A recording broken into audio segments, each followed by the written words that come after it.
Good morning, students. Chapter 2, Role of the Government in Health. We are doing the classwork of this chapter. Yesterday we have finished very short answer type questions. Today we will do short answer type questions. So write on the first question, why should the government look after public health? And the answer is, the government should look after public health because the Constitution of India advocates that the state should ensure to raise the level of nutrition and standard of living and to improve public health. So it is the responsibility of the government to safeguard the right to life of every individual. So the question is, government को public health की देखभाल क्यों करनी चाहिए?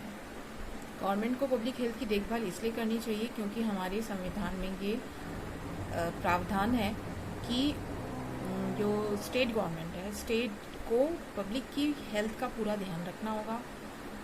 ये ध्यान रखना होगा कि उनको पोषक आहार मिले और उनका जो स्टैंडर्ड ऑफ लिविंग है और उनका जो पब्लिक का जो सामान्य पब्लिक की जो हेल्थ है वो एक प्रॉपर कंडीशन में रहे. ये देखना किसका काम है? ये स्टेट गवर्नमेंट का काम है.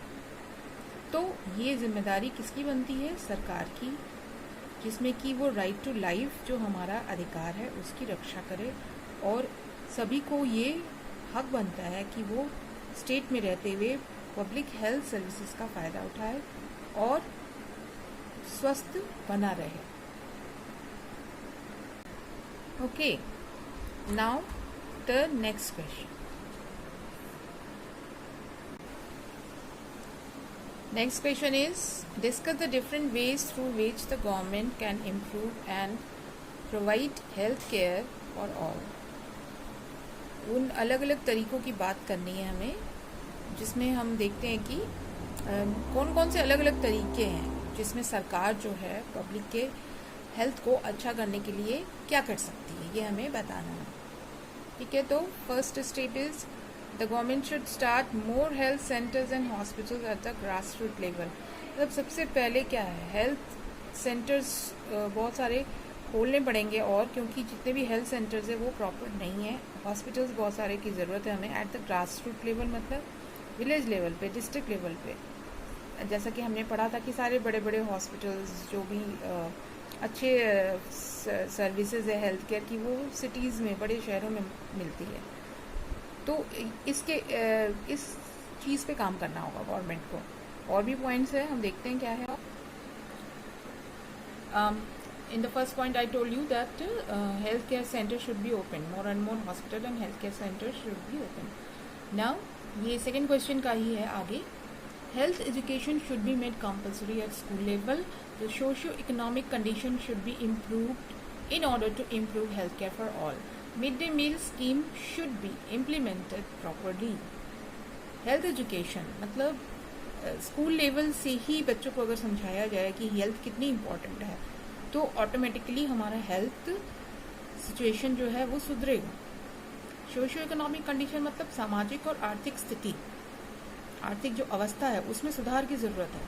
अगर हमारी सामाजिक अवस्था और हमारा जो इकोनॉमिक मतलब पैसे रुपए से जो हमारी सिचुएशन है, आज देखते हैं कि बहुत सारे पुअर पीपल हैं, अगर वो सुधरेगा, उनका लिविंग स्टैंडर्ड सुधरेगा तो automatically they will take care of their health. Because health के लिए हमें अच्छा फूड, अच्छा न्यूट्रिशन, अच्छी लिविंग सराउंडिंग्स की ज़रूरत है.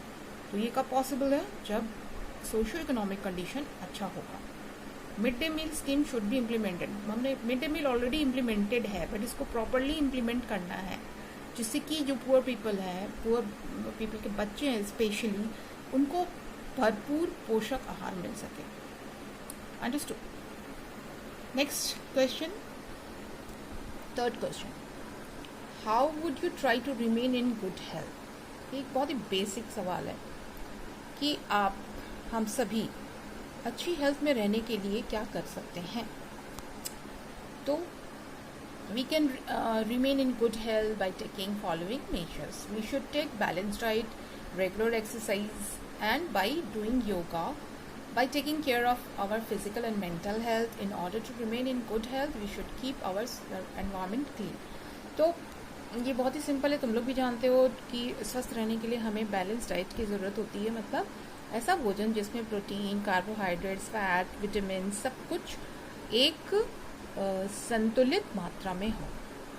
और सिर्फ खाना ही काफ़ी नहीं है, हमें एक्सरसाइज करना होता है और योगा करना होता है। इसमें रनिंग है, दौड़ना है, भागना है, डांस है, कई तरह के स्पोर्ट्स हम कर सकते हैं।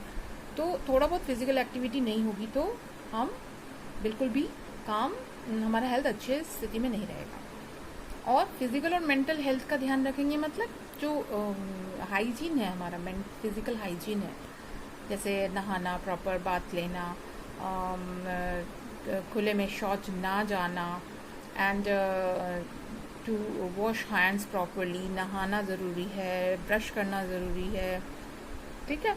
तो ये सारी फिजिकल हाइजीन है हमारी। और मेंटल हेल्थ मतलब तनाव से मुक्त रहना, स्ट्रेस ना लेना, ये भी ज़रूरी है, तभी तो हम खुश रहेंगे। खुश रहना ये ज़रूरी है हमारी मेंटल हेल्थ के लिए, ठीक है। और सब इसके अलावा सब घर में साफ़ सफाई रखना ये भी ज़रूरी है। लेकिन इसके अलावा और क्या सबसे इम्पॉर्टेंट है, अगर हमारा एनवायरनमेंट क्लीन नहीं रहेगा तो हम भी स्वस्थ नहीं रह पाएंगे। तो हमारे आसपास भी सफाई होनी चाहिए, हमारा एनवायरनमेंट भी साफ़ सुथरा होगा, तभी ये सारे चीज़ों को हम मेंटेन कर पाएंगे, ठीक है। आज इतना ही तक, today only up to this. We will go through the next question in the next class. Okay, see you in the class.